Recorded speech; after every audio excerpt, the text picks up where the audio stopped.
व्याख्यामुद्रां करसरसिजैः पुस्तकं शङ्खचक्रे बिभ्रद्भिन्नस्फटिकरुचिरे पुण्डरीके निषन्नः अम्लानश्रीरमृतविशदेरंशविप्लावयन्मामाविर्भूयात् अनघमहिमा मानसे वागधीशः नमस्ते प्राणेश प्रणतविभवायामनिमगाः नमः स्वामिन् रामप्रियतमः हनुमन् गुरुगुण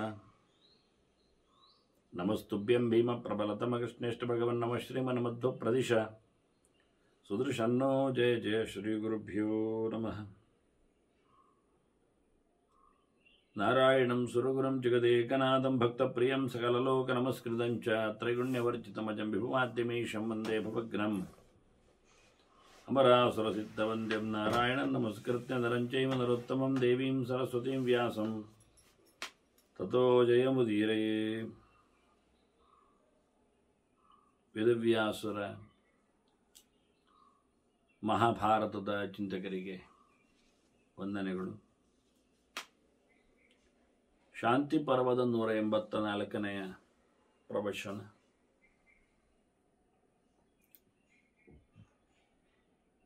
ವಿಶ್ವಾಸದ ನೆಲೆಯಲ್ಲಿ ಚಿಂತನೆಯಲ್ಲಿ ಭೀಷ್ಮರು ಹೇಳಿದ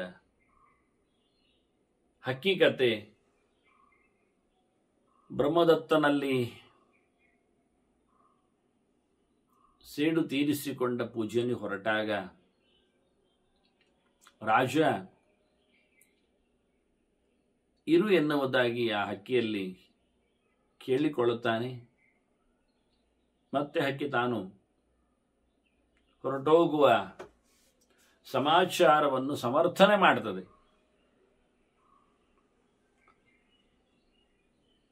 ಮೊದಲಿಗೆ ತೊಂದರೆ ಮಾಡಿದವನು ರಾಜ. ಪ್ರತಿಯಾಗಿ ಪೂಜನಿಯೂ ಸಹ ಕಣ್ಣನ್ನು ಕುಕ್ಕಿದ್ದಾಳೆ. ಆದರೆ ಅದನ್ನು ಗಟ್ಟಿ ಮಾಡುತ್ತದೆ.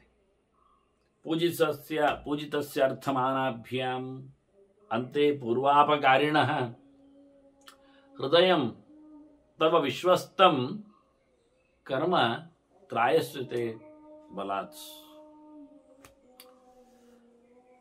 ನನಗೆ ನಾನು ಮಾಡಿದ ಕೆಲಸ ಅದು ನನ್ನನ್ನೇ ಹೆದರಿಸ್ತಾ ಇದೆ. ಕರ್ಮ ತ್ರಾಸಯತೆ ಬಲಾತ್. ನಿನ್ನ ಹೃದಯದಲ್ಲಿ ವಿಶ್ವಾಸ ಇರಬಹುದು, ಆದರೆ ನಾನು ಉಪಟಳ ಕೊಟ್ಟ ಬಳಿಕ ನನಗೆ ಆ ವಿಶ್ವಾಸವನ್ನು ನಂಬಲಾಗ್ತಾ ಇಲ್ಲ. ಮೊದಲು ಬೇಕಾದಷ್ಟು ನನ್ನನ್ನು ಪ್ರೀತಿಸಿದೆ, ಗೌರವ ಇಟ್ಟಿದೆ, ನಾನು ಬೇಕಾದ್ದನ್ನು ತಂದುಕೊಟ್ಟೆ, ನಾನು ವಿಶ್ವಾಸವನ್ನಿಟ್ಟೆ. ಆದರೆ ಮೊದಲಿಗೆ ನನಗೆ ಈ ಕೊನೆಯ ಹೊತ್ತಿನಲ್ಲಿ ನಿನ್ನಿಂದ ಅಪರಾಧ ಆರಂಭ ಆಯಿತು. ಹೀಗಾಗಿ ನನಗೆ ವಿಶ್ವಾಸ ಇರದು ಅಂತಲೇ ಹಕ್ಕಿ ಮತ್ತೆ ಗಟ್ಟಿ ಮಾಡಿ ಹೇಳುತ್ತದೆ. ಪೂರ್ವಂ ಸಮ್ಮಾನನ, ಮೊದಲಿಗೆ ಭಾರಿ ಗೌರವ, ಯತ್ರ ಪಶ್ಚಾಚ್ಚೈವ ವಿಮಾನನ, ಮತ್ತೆ ಅದಕ್ಕೆ ಬಹಳಷ್ಟು ದೊಡ್ಡ ಮಟ್ಟಿನ ಅವಮಾನ, ತೊಂದರೆ. ಅದು ತನ್ನ ಮಗುವನ್ನೇ ಕಳ್ಕೊಂಡಿತ್ತಲ್ಲ. ಜಹ್ಯಾತ್ ನ ದಹ್ಯಾತ್ ಸಪ್ತವಾನ್ ವಾಸಂ.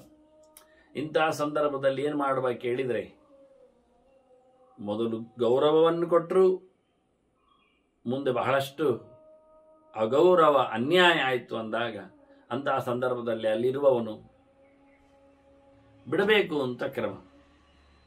ಜಖ್ಯಾಸ ಸತ್ವವಾನ್, ಒಬ್ಬ ಒಳ್ಳೆ ಕಸುಳ್ಳವ ಯೋಗ್ಯನಾಗಿದ್ರೆ ಅಲ್ಲಿ ಮತ್ತೆ ಮುಂದುವರಿಯುವುದಿಲ್ಲ. ಸಮ್ಮಾನಿತ ವಿಮಾನಿತ, ಅವನಿಗೆ ಒಳ್ಳೆ ರೀತಿಯಿಂದ ನೋಡಿಕೊಂಡಿದ್ರು ಅಪಕಾರ ಆದದ್ದರಿಂದ ಅಂತ. ನಾನು ಖಂಡಿತವಾಗಿ ನಿನ್ನಲ್ಲಿ ಬಹಳ ಚೆನ್ನಾಗಿದ್ದೆ. ವಿಷಿದಾಸ್ಮಿತವಾಗಾರಿ ದೀರ್ಘಕಾಲಂ ಅಹಿಂಸಿತ, ಬಹಳ ಕಾಲದವರೆಗೆ ನನಗೇನು ನಿನ್ನದು ಪಟಲ ಆಗಲಿಲ್ಲ ಎನ್ನುವುದು ಸತ್ಯ ಸತ್ಯ. ತದಿದಂ ವೈರ ಉತ್ಪನ್ನಂ. ಈಗ ಖಂಡಿತವಾಗಿ ನಮ್ಮ ನಡುವೆಯಲ್ಲಿ ದೊಡ್ಡ ಮಟ್ಟಿನ ವೈರ, ಹಗೆತನ ಬೆಳೆದಿದೆ, ಉಂಟಾಗಿದೆ. ಸುಖಮಾತ್ಸುವ ಪ್ರಜಾಮಿ, ನೀನು ಚೆನ್ನಾಗಿರು, ನಾನು ಹೋಗ್ತೇನೆ ಅಂತ ಮತ್ತೆ ಹಠ ಮಾಡಿದೆ ಅಕ್ಕಿ ಹೇಳ್ತಾ ಇದೆ. ರಾಜ ಹೇಳುತ್ತಾನೆ, ಬ್ರಹ್ಮದತ್ತ ಹೇಳುತ್ತಾನೆ, ಯಕೃತೆ ಪ್ರತಿಕುರ್ಯಾದ್ವೈ ನ ಸ ತತ್. ನಿಜವಾಗಿ ನೀನು ನಾನು ಮಾಡಿದೆ ಅನ್ನೇ ಸರಿ, ಆದರೆ ಯಕೃತೆ ಪ್ರತಿಕುರ್ಯಾದ್ವೈ, ಅದಕ್ಕೆ ಸರಿಯಾಗಿ ನೀನು ಮಾಡಿದ್ಯಲ್ಲ. ಇದರಿಂದ ಏನಾಯಿತು ಕೇಳಿದರೆ ನ ತತ್ರ ಅಪರಾಧ್ನಿಯಾತ್, ಅಲ್ಲಿ ಮತ್ತೆ ಅಪರಾಧ ಇಲ್ಲ, ಮುಗಿದೋಯ್ತು ಒಂದು ದೃಷ್ಟಿಯಿಂದ. ಯಾಕೆಂದರೆ ಅಲ್ಲಿ ಯಾವುದು ಋಣ ಉಂಟು, ಈಗ ಮಾಡಿಕೊಂಡದ್ದಕ್ಕೆ ಬಾಕಿ ಏನಿಲ್ಲ, ಅದು ಅನನಸ್ತೇನ ಭವತಿ. ಯಾರಿಗೇನು ಇನ್ನು ಬಾಕಿ ಆಗಲಿಲ್ಲ, ಸಮ ಆಯಿತು. ಆದ್ದರಿಂದ ಹೊಸ ಪೂಜನಿ ಮಾಗಮ ಪೂಜನೆ ಇದ್ದುಬಿಡು, ಹೋಗಬೇಡ, ಸಮ ಆಯ್ತಲ್ಲ ಹೇಳಿಕೊಂಡು ಮತ್ತೆ ಪುನಃ ಸಮೀಕರಣಕ್ಕೆ ರಾಗ ಹಾಕ್ತಾನೆ, ಹೇಗೇನು ಅಂತ, ವೈರ ಇಲ್ಲ ಅಂತ. ಆಗ ಪೂಜನೆ ಹೇಳುತ್ತಾಳೆ, ನಕೃತಸ್ಯ ನಕರ್ತುಶ್ಚ ಸಖ್ಯಂ ಸಂಧೀಯತೆ ಪುನಃ. ವಿಷಯ ಸರಿ, ಮಾಡಿದ್ದಕ್ಕೆ ಮಾಡಿ ಆಯಿತು, ಇನ್ನು ಬಾಕಿ ಇಲ್ಲ ಅಂತ. ಆದರೆ ಮಾಡಿದ್ದು ಮಾಡಿ ಆಯ್ತಲ್ಲ, ಬೆಳೆದಿಂದ ಆಯ್ತಲ್ಲ. ಇದರಿಂದ ಮತ್ತೆ ಪುನಃ ಗೆಳೆತನ ಉಳಿಯುವುದು ಹೇಗೆ? ಪುನಃಸಂಧಾನ ಅಲ್ವೀಗ, ಒಂದು ಸರ್ತಿ ಆಯ್ತಲ್ಲ, ಒಂದು ಸತಿ ಬ್ರೇಕ್ ಆಯ್ತು, ಸಮ ಪುನಃಸಂಧಾನ ಆಗುವುದಿಲ್ಲ. ಮಾಡಿದ್ದರ ನೆನಪಿರುತ್ತದೆ ಅಂತ ಹೇಳ್ತಾರೆ. ಹೃದಯಂ ತತ್ರ ಜಾನಾತಿ. ಇಲ್ಲಿ ಮಾಡಿದ್ದಕ್ಕೆ ಮಾಡಿದ್ದು ಸಮ ಆಯ್ತಲ್ಲ ಅಂತ ಹೇಳಿಕೊಂಡು ಹೇಳಿ ಬಿಡ್ಲಿಕ್ಕೆ ಆಗ್ತದೆ ಅಷ್ಟೇ ಹೊರತು, ಆದರೆ ಮನಸ್ಸು ಒಪ್ಪುವುದಿಲ್ಲ, ಅದು ಹೋಗುವುದಿಲ್ಲ. ನೋವು ಮನಸ್ಸಿನಲ್ಲಿ ಆದದ್ದು ಒಂದು ಕಡೆಯಲ್ಲಿ, ಯಾವತ್ತೊಂದು ಹೊಸದಾದ ಕಾಗದದಲ್ಲಿ ಅದರಲ್ಲಿ ಒಂದು ಸರ್ತಿ ಬರೆದ ಬಳಿಕ ಎಷ್ಟು ಅಳಿಸಿದ್ರು ಮತ್ತೆ ಪುನಃ ಬರೆದ ಛಾಯೆ ಅದರಲ್ಲಿ ಇರ್ತದೆ, ಚಿತ್ತು ಆಗಿದೆ ಅಂತ. ಹಾಗೆ ಮನಸ್ಸು ಒಂದು ಸರ್ತಿ ಘಾಸಿಗೊಳಿಸಿದೆ, ಹಾಗಾಗಿ ಹೃದಯ ಅದನ್ನು ಗಟ್ಟಿ ಮಾಡಿದೆ. ಆದ್ದರಿಂದ ಯಾರದ್ದು? ಕರ್ತುಷ್ಟೇವ ಕೃತಸ್ಯ. ಪೂಜೆಯನ್ನು ಗಟ್ಟಿ ಹೇಳ್ತಾಳೆ, ನನಗೆ ತೊಂದರೆ ಆಗಿದೆ ಅಂತ ನನ್ನ ಹೃದಯ ಮಾತ್ರ ಘಾಸಿಗೊಂಡಿದೆ ಅಂತ ಗಟ್ಟಿ ಮಾಡಿಕೊಂಡದ್ದಲ್ಲ, ನಿನ್ನ ಹೃದಯಕ್ಕೂ ಘಾಸಿ ಆಗಿದೆ. ಅದರಿಂದ ಪೆಟ್ಟು ತಿಂದವನಿಗೆ ಪೆಟ್ಟು ಕೊಟ್ಟವನಿಗೆ ಇಬ್ಬರಿಗೂ ಪೆಟ್ಟು ಪೆಟ್ಟೆ ನೆನಪಿರುತ್ತದೆ ಅಂತ ಮರೆಯುವುದಿಲ್ಲ. ನಮ್ಮ ಮುಗಿದೋಯ್ತಲ್ಲ ಹೇಳಿದರೆ ಮುಗಿಯಿತು, ಲೆಕ್ಕಕ್ಕೆ ಮುಗಿದೋಯ್ತು, ಆದರೆ ದುಃಖಕ್ಕೆ ಮುಗಿಲಿಲ್ಲ, ಒಳಗೆ ಮುಗಿಲಿಲ್ಲ ಮನಸ್ಸಿನಲ್ಲಿ ಅಂತ ಮತ್ತೆ ಮನ ಹೇಳ್ತದೆ. ಇವ ಅದನ್ನು ಮತ್ತೆ ಸಮರ್ಥನೆ ಮಾಡ್ತಾನೆ ರಾಜ. ಕೃತಸ್ಯ ಜೈವ ಕರ್ತುಶ್ಚ ಸಖ್ಯಂ ಸಂಧೀಯತೆ ಪುನಃ. ಇಲ್ಲ ಇಲ್ಲ ಇಲ್ಲ ಇಲ್ಲ, ಮಾಡಿದವನು ಮಾಡಿಸಿಕೊಂಡವನಿಗೂ ಮತ್ತೊಮ್ಮೆ ಒಟ್ಟಾಗುವುದುಂಟು ಅಂತಾನೆ. ಆಗ್ತದೆ, ಮತ್ತೊಮ್ಮೆ ಪುನಃ ಸಖ್ಯ ಮಾಡಲಿಕ್ಕೆ ಬರ್ತದೆ ಅಂತಾನೆ. ಯಾಕೆ ಕೇಳಿದೆ? ಯಾವಾಗ? ವೈರಸ್ಯ ಉಪಶಮೆ ದೃಷ್ಟ. ನಾವು ನೋಡಿದ್ದೇವೆ ಬೇಕಾದಷ್ಟು ಕಡೆಯಲ್ಲಿ, ಅಲ್ಲಿ ವೈರ ಮುಗೀತಲ್ಲ, ಶಾಂತ ಆಯ್ತಲ್ಲ, ಮತ್ತೆ ಪುನಃ ಗೆಳೆತನ ಊರ್ಜಿತ ಆಗಲಿಕ್ಕೆ ಆಗ್ತದೆ. ಪಾಪಂ ನೋಪಾಶ್ನುತೆ, ಪುನಃ ಮತ್ತೆ ಒಂದು ಅಪ ಮಾಡೋದಿಲ್ಲ. ಮಾಡಿದ್ದರಿಂದ ಅಚಾನಕವಾಗಿ ಆಗಿ ಹೋದದ್ದರಿಂದ ಎಚ್ಚರದಲ್ಲಿದ್ದುಕೊಂಡು ಮತ್ತೊಮ್ಮೆ ಅನ್ಯಾಯ ಮಾಡಿಕೊಳ್ಳಲಿಕ್ಕೆ ಹೋಗುವುದಿಲ್ಲ. ಆಗ್ತದೆ ಹೇಳ್ತಾರೆ ಮತ್ತೊಮ್ಮೆ. ಗೊತ್ತಿದ್ದು ಮಾಡೋದಲ್ಲ, ಹೃದಯ ಹೇಳಿದ್ದಲ್ಲ, ಮನಸ್ಸಿಗೆ ಗೊತ್ತಿದ್ರು ಬುದ್ಧಿಮತ್ತೆಯಿಂದ ಅದನ್ನು ನಡೆಸಿಕೊಳ್ಳುವುದರಿಂದ ಮಗದೊಮ್ಮೆ ಪಾಪ ನೋಪಾಶ್ನುತೆ, ಪುನಃ ಅವನು ಅನ್ಯಾಯ ಮಾಡಲಿಕ್ಕೆ ಹೋಗುವುದಿಲ್ಲ, ಪುನಃ ಸಂಧಾನ ಆಗಲಿಕ್ಕೆ ತಪ್ಪಿಲ್ಲ ಅಂತಾನೆ. ಮತ್ತೆ ಅಕ್ಕಿ ಹೇಳುತ್ತದೆ, ಅಲ್ಲ ಮಾಡಿದ ಪಾಪ ಉಂಟಲ್ಲ, ನಾಗೋಸ್ತ್ಯೇವ ಮಧಿಕ್ರಾಂತಂ. ಆಗ ಅಂದರೆ ಪಾಪ ಅದು ಹೋಗುವುದಿಲ್ಲ. ಅದು ಮಾಡಿದ್ದು ಹಿಂದೆ ಆದರೂ ಹಿಂದೆ ಮಾಡಿದ್ದು ಇದೆ ಅಂತ ಇವತ್ತು ನೆನಪಿನಲ್ಲಿ ಇರ್ತದಲ್ಲ, ಹೋಗುವುದಿಲ್ಲ. ಮತ್ತೆ ನೀನು ಅಪರಾಧ ಮಾಡಿದವ, ಈಗ ಇನ್ನು ಮಾಡುವುದಿಲ್ಲ, ಇನ್ನು ಮಾಡಲಿಕ್ಕಿಲ್ಲ ಅಂತ ಹೇಳ್ತಿ. ನಾಸ್ತಿಗೋಸ್ಮಿ ಇತಿ ನಾಶ್ವಸಿತ್. ನೀನು ಇನ್ನು ಮಾಡುವುದಿಲ್ಲ ಎನ್ನುವುದನ್ನು ನಂಬುವಂತಿಲ್ಲ. ನೀನು ಅಪರಾಧ ಮಾಡಿದ್ದರಿಂದ ಅಪರಾಧ ಮಾಡಿದವಲ್ಲ ಹೇಳಿಕ್ಕೆ ಆಗುವುದೂ ಇಲ್ಲ. ಅದು ನೀನೀಗ ನಾಸ್ತಿಕ ಅಲ್ಲ. ಆಸ್ತಿಕ ಅಂದರೆ ಅಪರಾಧ ಮಾಡಿದವ ಅಂತ, ನಾಸ್ತಿಕ ಅಂದರೆ ಮಾಡದವ ಅಂತ ಮಾಡಲಿಲ್ಲ ಅಂತ ಹೇಳಲಿಕ್ಕೆ ಆಗುವುದಿಲ್ಲ. ಮಾಡದವ ಇನ್ನು ಅಂತ ಹೇಳೋ ನೆಲೆಯಲ್ಲಿ ಮಾಡಿದವ ಅಂತ ಅಂದರೆ ಮಾಡದವ ಅಂತ ಹೇಳಲಿಕ್ಕೂ ಆಗುವುದಿಲ್ಲ. ಇನ್ನು ಮಾಡುವುದಿಲ್ಲ ಹೇಳಿದ್ರಿಂದ ಮಾಡದವ ಹೇಳಲಿಕ್ಕೂ ಆಗುವುದಿಲ್ಲ. ಮಾಡಿದ್ದು ಮಾಡಿದೆ, ಮಾಡಬಹುದು, ಅದರಿಂದ ವಿಶ್ವಾಸ ಮಾಡಲಿಕ್ಕೆ ಆಗುವುದಿಲ್ಲ. ಯಾಕೆಂದ್ರೆ ವಿಶ್ವಾಸಾತ್ ವಧ್ಯತೆ ಲೋಕಃ. ವಿಶ್ವಾಸ ಇಟ್ಟ ನಂತರ ಅದು ನೆನಪಾಗಿ ಅವನು ಪೆಟ್ಟು ತಿಂದದ್ದು ಉಂಟು, ನೀನೇಗೇನು ಹಿಡಿದು ಉಂಟು ಅಂತ ಹೇಳಿದ್ದಲ್ಲ, ಮತ್ತೊಮ್ಮೆ ಸಂಧಾನ ಆದದ್ದು ಇದೆ ಅಂತ ಅದು ಹೇಳ್ತದೆ. ಪೆಟ್ಟು ತಿಂದದ್ದು ಇದೆ, ಮತ್ತೊಮ್ಮೆ ಸೇರಿಕೊಂಡು ಪೆಟ್ಟು ತಿಂದದ್ದು ಇದೆ. ಆದ್ದರಿಂದ ತಸ್ಮಾತ್ ಶ್ರೇಯೋಪಿ ಅದರ್ಶನ. ನಾನು ಹೋಗುವುದೇ ಒಳ್ಳೆಯದು, ಕಾಣದಿರುವುದೇ ಒಳ್ಳೆಯದು. ಇಲ್ಲಿಲ್ಲದೆ ಇರುವುದೇ ಆಗುವುದೇ ಚಂದ ಅಂತ ಹೇಳಿಕೊಂಡು ಮತ್ತೆ ಪುನಃ ತಾನು ಹೋಗುವುದರ ಬಗ್ಗೆ ವಾದ ಮಾಡ್ತದೆ. ನೋಡು, ಇನ್ನೊಂದು ನಿನಗೆ ನನ್ನ ಮೇಲೆ ಅಪರಾಧ ಮಾಡಬಾರದು ಅಂತ ಇನ್ನೊಂದು ಇದೆ. ಯಾಕೆಂದ್ರೆ ನಾನು ಸ್ವಲ್ಪ ಜೋರು ಇದ್ದೇನೆ ಅಂತಲೇ ಇರಬಹುದು. ಹಾಗೆ ಪುನಃಸಂಧಾನಕ್ಕೆ ಜನ ಸೇರಿರ್ಲಿಕ್ಕೂ ಸಾಕು. ಹಾಗೇನು ಮಾಡ್ತಾರೆ ಗೊತ್ತುಂಟ, ತರಸಾಯೇನ ಶಕ್ಯಂತೆ ಶಸ್ತ್ರೈಹಿ ಸುನಿಶಿತೈರಪಿ. ಆ ಕೂಡಲೇ ವಿರೋಧ ಮಾಡಲಿಕ್ಕೆ ಅವರಿಗೆ ಆಗದೇ ಇದ್ರು, ಬಹಳ ಒಳ್ಳೆಯ ಆಯುಧಗಳಿಂದ ಆಕ್ರಮಣ ಮಾಡಲಿಕ್ಕೆ ಆಗದೇ ಇದ್ರು, ಸಾವನ ತೇಬಿ ನಿಗೃಹ್ಯಂತೆ ಗಜಾಯಿವ ಕರಣಿವಿ. ಅವರು ನಿಧಾನಕ್ಕೆ ಸಾಮ ಪ್ರಭೇದದಿಂದ ಸಿಕ್ಕಾಕೊಳ್ತಾರೆ, ಹಿಡಿದಾಕ್ತಾರೆ. ಮತ್ತೊಮ್ಮೆ ಅವರನ್ನು ಇದೇ ರೀತಿಯಾಗಿ ಏನು ಘಾಸಿಗೊಳಿಸ್ಲಿಕ್ಕೆ ಹೋಗುವುದಿಲ್ಲ, ಬೇರೆ ಉಪಾಯದಿಂದ ಅವರನ್ನು ಕಟ್ಟಿ ಹಾಕ್ತಾರೆ ಎನ್ನುವುದು ಸತ್ಯ ಅಂತ ಹೇಳ್ತದೆ. ಹೇಗೆ ಅಂದರೆ, ಕಷ್ಟ ಸಾಧ್ಯವಾದದ್ದನ್ನು ಸುಲಭವಾಗಿ ಮಾಡಿಕೊಳ್ಳಿಕ್ಕೆ ಇರತಕ್ಕಂಥ ಉಪಾಯಗಳು ಇರ್ತವೆ. ಆನೆಗಳನ್ನು ಹಿಡಿಯುವುದಷ್ಟು ಸುಲಭ ಇಲ್ಲ. ಅದನ್ನು ಹಿಡಿಬೇಕಾದ್ರೆ ಬಹಳ ಕಷ್ಟಪಡ್ತಾರೆ. ಆದ್ರೆ ಏನಾಗ್ತದೆ, ಈ ಹೆಣ್ಣಾನೆಗಳನ್ನು ಬಿಟ್ಟುಂಟಲ್ಲ, ಆನೆಗಳನ್ನು ಹಿಡಿಲಿಕ್ಕೆ ಆಗ್ತದೆ. ಅವುಗಳ ನಿಧಾನಕ್ಕೆ ಬಂದ ಅವುಗಳ ಮೇಯ ಸ್ಪರ್ಶಕ್ಕೆಲ್ಲ ಅವುಗಳು ಸಿಕ್ಕಿಬಿದ್ದು ಸಂಕಲೆ ಹಾಕಿ ಅವುಗಳನ್ನು ತಮ್ಮ ಬೋನಿನೊಳಗೆ ಕೇಸಿನೊಳಗೆ ತರುತ್ತಾನೆ. ಹಾಗೆ ಅದನ್ನು ಓಡಾಡಿಸಿಕೊಂಡು ಅಟ್ಟಾಡಿಸಿಕೊಂಡು ಹೊಂಡಕ್ಕೆ ಬೀಳಿಸಿಕೊಂಡು ಕೆಡ್ಡಾಕೆ ಹಾಕಿ ಅಲ್ಲಿಂದ ಆನೆಗಳಿಂದ ಹೆಣ್ಣಾನೆಗಳಿಂದ ಅವುಗಳನ್ನು ಬಹಳ ಚೆನ್ನಾಗಿ ಸೊಂಡಿಲಲ್ಲಿ ಎಬ್ಬಿಸಿ ಮೇಲಕ್ಕೆ ತರಿಸಿ ಸಿಗಿಸ್ತಾರೆ. ಹಾಗಾಗಿ ಬಹಳ ಜೋರಾದ ಆಯುಧಾದಿಗಳಿಂದ, ಪ್ರಬಲವಾದ ಶಕ್ತಿಗಳಿಂದ, ಬಲಾತ್ಕಾರಗಳಿಂದ ಆಗದ ಕೆಲಸಗಳನ್ನು ಉಪಾಯಗಳಿಂದ ಮಾಡಿಸ್ತಾರೆ. ಅಂದ್ರೆ ಈಗಲೇ ನನ್ನ ಮೇಲೆ ನಿನಗೆ ಎರಗಲಿಕ್ಕೆ ಆಗದಿದ್ರೂ ಆಗುವುದಿಲ್ಲ ಅಂತಾದರೂ ಇನ್ನೊಂದು ಯಾವುದೋ ಒಂದು ಉಪಾಯದಿಂದ ನಾನು ಸಿಕ್ಕಾಕೊಳ್ಳುತ್ತೇನೆ ಅಂತ ಹೇಳಿ ಮತ್ತೆ ತಾನು ಹೋಗುವುದನ್ನೇ ಗಟ್ಟಿ ಮಾಡ್ತದೆ ಪೂಜನಿ.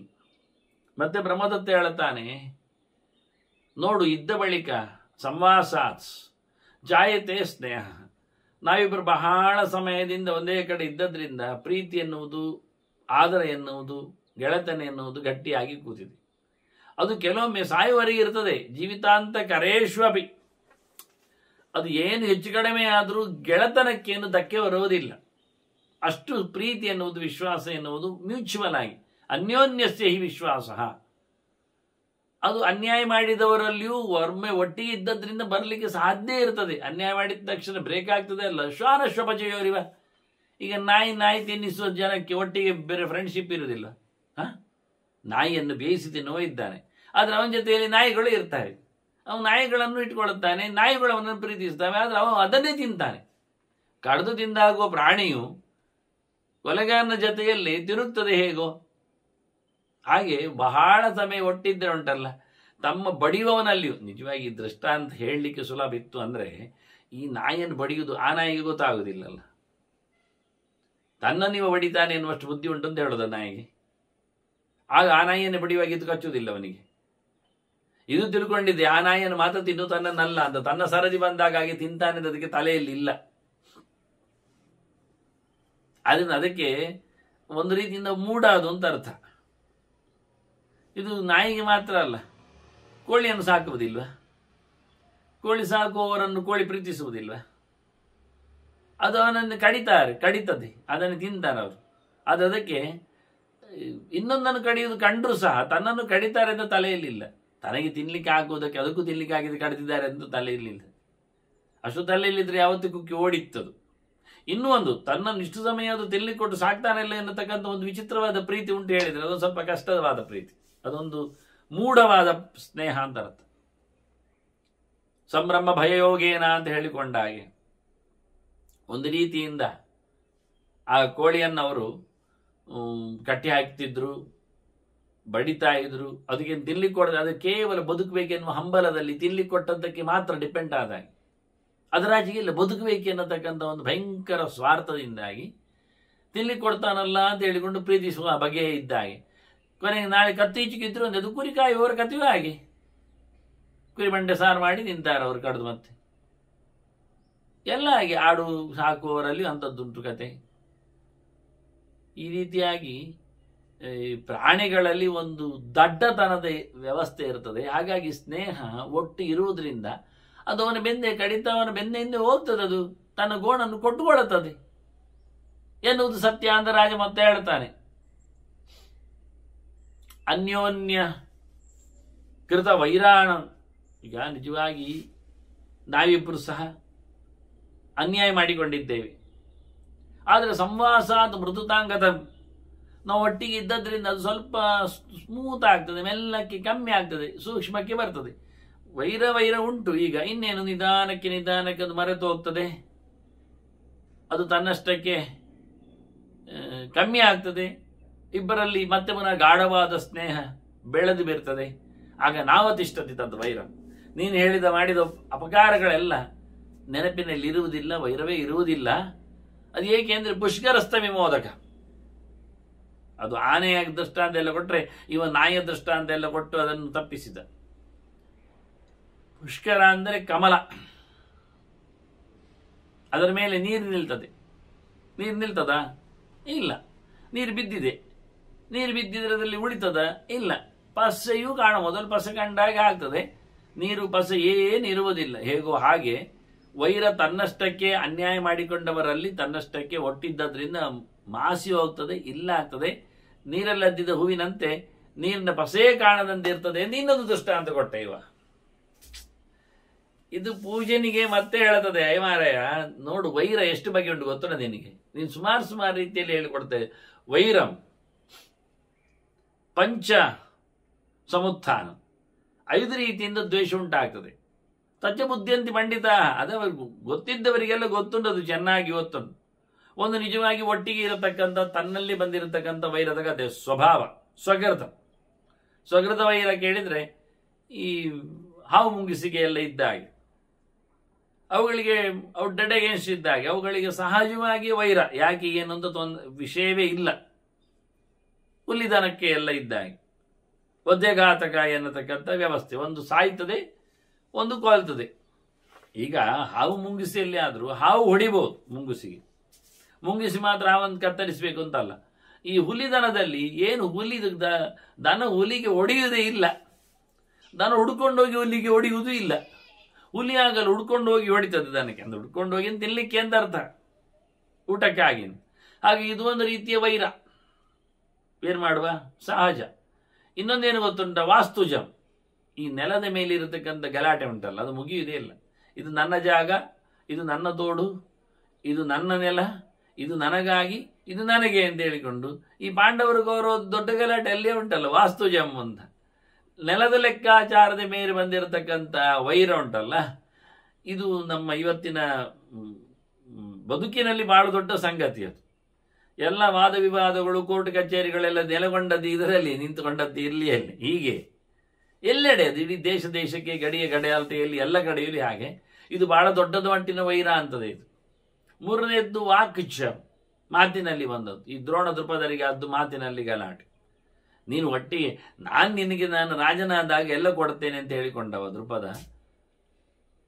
ಇಲ್ಲಿ ದ್ರೋಣರು ಬಂದು ಕೇಳಿದಾಗ, ಯಾರೋ ನೀನು, ನಿನ್ನ ಮೇಲೆ ನನಗೇನು ಗೊತ್ತಿಲ್ಲ ಅಂತ ಶುರು ಮಾಡಿದ. ಗೊತ್ತಾಯ್ತು, ದೊಡ್ಡ ಯುದ್ಧಕ್ಕೆ ನಾಂದಿ ಆಯಿತು ಒಂದು ದೃಷ್ಟಿಯಿಂದ. ಎಲ್ಲಿವರೆಗೆ ಅಂದರೆ ಬಹಳ ಹೇಸಿಗೆ ಅಲ್ಲ ಅದು. ಯಾವ ದೃಪದ ಅವನನ್ನು ಅವಮರ್ಯಾದೆ ಮಾಡಿದ ಒಬ್ಬ ಬ್ರಾಹ್ಮಣನನ್ನು, ದ್ರೋಣನನ್ನು, ಒಟ್ಟು ಓದಿದವನನ್ನು, ಅದೇ ದ್ರೋಣ ಅದೇ ದೃಪದನನ್ನು ತನ್ನ ಶಿಷ್ಯನ ಮೂಲಕ ಕಟ್ಟಿ ಹಾಕಿದ, ಅರ್ಜುನನ ಮೂಲಕ. ಒಂದಿಷ್ಟು ತುಂಡು ದೃಪದನ ಜಾಗವನ್ನು ತಾನಿಟ್ಟುಕೊಂಡು ನಾನು ನೀನು ಈಗ ಸಖ್ಯ ಉಳ್ಳವನು ಅಂತ ಮಾಡಿಕೊಂಡು ಡೆಹ್ರಾಡೂನ್ ಇವತ್ತು ಕರೀತಾರೆ ದ್ರೋಣ, ಬದ್ರಿ ಪಕ್ಕದಲ್ಲಿದ್ದ ಜಾಗ ಮಾಡಿಕೊಂಡ. ಆದರೆ ಆ ದ್ರೋಣನ ಕಥೆ ಏನಾಯ್ತು ಯೋಚನೆ ಮಾಡಿ ಸುಲಭ ಪರಿಸ್ಥಿತಿ. ಅವನನ್ನು ಮುಗಿಸ್ಲಿಕ್ಕೋಸ್ಕರ ದೃಪದ ತನ್ನ ಮಗನನ್ನು ಎತ್ತಿ ಕಟ್ಟಿಕೊಂಡು ದೃಷ್ಟದ್ಯುಮ್ನನ್ನು ಪಡೆದು ಬಂದ. ಆದರೆ ಆ ದ್ರೋಣನ ವಿರುದ್ಧವಾಗಿ ಹೋರಾಟ ಮಾಡುವಲ್ಲಿ ಅರ್ಜುನ ಎಷ್ಟು ಗಟ್ಟಿದ್ದ ನೋಡಿ. ಯಾವ ಅರ್ಜುನನಿಂದ ದೃಪದನನ್ನು ಕಟ್ಟಿ ಹಾಕಿದನೋ ಅದೇ ಅರ್ಜುನ ಪಾಂಚಾಲ ದೇಶವನ್ನು, ದೃಷ್ಟದ್ಯುಮ್ನನ್ನು, ದೃಪದ ವಿರಾಟಾದಿಗಳನ್ನೆಲ್ಲ ಇಟ್ಟುಕೊಂಡು ಅದೇ ದ್ರೋಣನ ಸೇನಾಪತ್ಯದಲ್ಲಿ ಹೋರಾಟವನ್ನು ಕೊಟ್ಟ. ಏನು ಹೇಸಿಗೆ ಆಯಿತು. ಯಾವ ಶಿಷ್ಯನನ್ನು ಎತ್ತಿ ಕಟ್ಟಿಕೊಂಡು ಕೆಲಸ ಮಾಡಿದ್ನೋ ಅದೇ ಶಿಷ್ಯನ ಜೊತೆಯಲ್ಲಿ ಹೋರಾಡುವಂತಾಯ್ತಲ್ಲ, ಅದು ನಾಚಿಕೆ ವಿಷಯ. ಇದು ಒಂದು ವೈರದ ಕತೆ, ವೈರ ಬೆಳೆದ ರೀತಿ. ಅದು ಮುಂದುವರಿತು ಮುಂದುವರಿತು ಮುಂದುವರಿತು ಅಂತ ಹೇಳಿಕೊಂಡು, ಅವನನ್ನು ಕೊಲ್ತೇನೆ, ಅವನನ್ನು ಇವನನ್ನು ಕೊಲ್ತೇನೆ ಅಂತ ಹೇಳಿಕೊಂಡು. ಅದು ದೃಷ್ಟದ್ಯುಮ್ನನ್ನು ಕಲ್ತದ್ದಲ್ಲಿ ದ್ರೋಣರಿಂದಲೇ ಗೆಲಿತು, ದ್ರೋಣರಿಗೆ ಮೃತ್ಯುವಾಗಿ ದ್ರೋಣರನ್ನೇ ರಥದ ಹತ್ತಿರದಲ್ಲಿ ನಿಂತು ಹೊಡೆದವ. ಅವೆಲ್ಲ ಕತೆ ಕೇಳಿದ್ದೇವೆ, ದ್ರೋಣ ಪರ್ವ. ಹಾಗಾಗಿ ಪೂಜನೆ ಹೇಳುತ್ತಾ ಇದ್ದಾಳೆ, ಸ್ವಕೃತಂ ವಾಸ್ತುಜಂ ವಾಗ್ಜಂ ಸ್ವಸಪತ್ನ ಅಪರಾಧಜಂ. ತನ್ನ ವೈರಿಗಳಿಂದ ಬಂದಿರತಕ್ಕಂಥ ವೈರ. ಆ ವೈರಿಗಳು ಆದದ್ದು ಯಾವ ನೆಲೆಯಲ್ಲಿಂದ ಒಂದು ವಿಷಯವಲ್ಲ, ಸಹಜ ವೈರಿಗಳು, ಸುಮ್ಮನೆ ವೈರಿಗಳೇ. ಇನ್ನೊಂದು ಮನೆಯಲ್ಲಿ ಹುಟ್ಟಿ ಬಂದದ್ದಕ್ಕೆ ವೈರ, ಕುಟುಂಬದಲ್ಲಿ ಹುಟ್ಟಿ ಬಂದದ್ದಕ್ಕೆ ವೈರ. ಅಣ್ಣ ತಮ್ಮಂದಿರ ಮಕ್ಕಳಿಗೆ ಅಣ್ಣ ತಮ್ಮಂದಿರ ಮಕ್ಕಳಾಗುವುದಿಲ್ಲ, ಯಾಕೆಂದ್ರೆ ಅಲ್ಲಿ ಬಂದದ್ದು ವಾಲಿ ಸುಗ್ರೀವರೆಲ್ಲ ಇದ್ದಾಗೆ. ಅಪರಾಧಜಂ, ಅಲ್ಲಿ ಅಪರಾಧವೂ ಮಾಡಿದ್ದಾನಿಲ್ಲ ಅಲ್ಲ, ಆದರೆ ಕೆಲವೊಮ್ಮೆ ಹಾಗೆ ಒಟ್ಟಿದ್ದದ್ದಕ್ಕೆ ಒಂದು ಕಂಡದ್ದಕ್ಕೆ ವೈರ. ಪೇಪರಲ್ಲಿ ಬರ್ತದೆ ನ್ಯೂಸು, ಫೇಮಸ್ ಆಗಿದ್ದಾರೆ, ಕೆಲವೊಮ್ಮೆ ಕೀರ್ತಿಶಾಲಿಗಳಿದ್ದಾರೆ, ಹೆಸರುವಾಸಿ ಆಗ್ತಾರೆ, ಅದಕ್ಕೆ ವೈರ. ಎಂಥದ್ದಕ್ಕೆ ಹೇಳಲಿಕ್ಕಿಲ್ಲ. ಕೆಲವು ಅಪರಾಧ ಮಾಡಿದ್ದೆ ಅಲ್ವ, ಅಪರಾಧ ಮಾಡಲೇ ಇಲ್ಲ, ಅವರು ಇಟ್ಕೊಂಡಿದ್ದಾರೆ ತಮಗೆ ಎದುರಂಗಡಿ ಅಂತ ಭಾಸ ಅಷ್ಟಕ್ಕೆ. ಇನ್ನು ರಾವಣರಲ್ಲಿ ಅದು ಅಪರಾಧ ಮಾಡಿದ್ದಕ್ಕೆ, ರಾವಣ ಸೀತೆಯನ್ನು ಕದ್ದದ್ದಕ್ಕೆ ರಾವಣರಲ್ಲಿ ವೈರತ್ವ ಬಂದದ್ದು. ಅದು ರಾಮ ಮಾಡಿದ್ದು ವೈರ, ಅವನು ಮಾಡಿದ ಅನ್ಯಾಯಕ್ಕೆ ಎನ್ನುವುದು ಸತ್ಯ. ಆದರೆ ರಾವಣಗೇನು ಅಲ್ಲ ವಿಷಯ, ಅವನೇ ಮಾಡಿಕೊಂಡದ್ದು. ಹೀಗೆ ಅನೇಕ ಪ್ರಕಾರಗಳಲ್ಲಿ 5 ಪ್ರಕಾರಗಳಲ್ಲಿ ಈ ಹೋರಾಟಕ್ಕೆ ಅನುಕೂಲ ಇರ್ತದೆ, ವೈರಕ್ಕೆ ಹಗೆತನಕ್ಕೆ ಕತೆ ಇರ್ತದೆ ಅಂತ ಹೇಳ್ತದೆ. ಹಾಗಾಗಿ ಉಪದ್ರ ಮಾಡಿದವನನ್ನು ಹೇಗಾದರೂ ರಾಜರು ಮುಗಿಸ್ತಾರೆ ಎನ್ನುವುದು ರಾಜರ ಧರ್ಮ. ರಾಜರು ಬಿಡುವುದಿಲ್ಲ, ಉಪಕಾರ ಮಾಡಿದವನನ್ನು ಬಿಡುವುದಿಲ್ಲ ರಾಜರು. ತತ್ರ ದಾತ ನಿಹಂತವ್ಯ ಕ್ಷತ್ರಿಯೇಣ ವಿಶೇಷತಃ. ಕ್ಷತ್ರಿಯರಲ್ಲಿ ಉಪಕಾರ ಮಾಡಿದವ ಏನಿಲ್ಲ, ಲೆಕ್ಕಕ್ಕಿಲ್ಲ ವಿಷಯದಲ್ಲಿ. ಹಾಗಾಗಿ ಹೋರಾಟದಲ್ಲಿ ನೋಡಿ, ಶಲ್ಯ ಮಾಮ ಧರ್ಮರಾಜನನ್ನು ಹುಡುಕಿ ಕೊಟ್ಟವ, ದುರ್ಯೋಧನ ಪಾಳೆಯದಲ್ಲಿ ಹೋರಾಟಕ್ಕೆ ನಿಂತ, ಅದೇ ಧರ್ಮರಾಜ ಅವನನ್ನು ಕೊಂದ, ಆಳಿಯಾನೆ. ಆದ್ರಿಂದ ಉಪಕಾರ ಮಾಡಿದ ತಕ್ಷಣ ಕ್ಷತ್ರಿಯರಲ್ಲಿ ವೈರ ಮುಂದೋಗುವುದಿಲ್ಲ, ವೈರ ಬರುವುದಿಲ್ಲ, ಏನಿಲ್ಲ.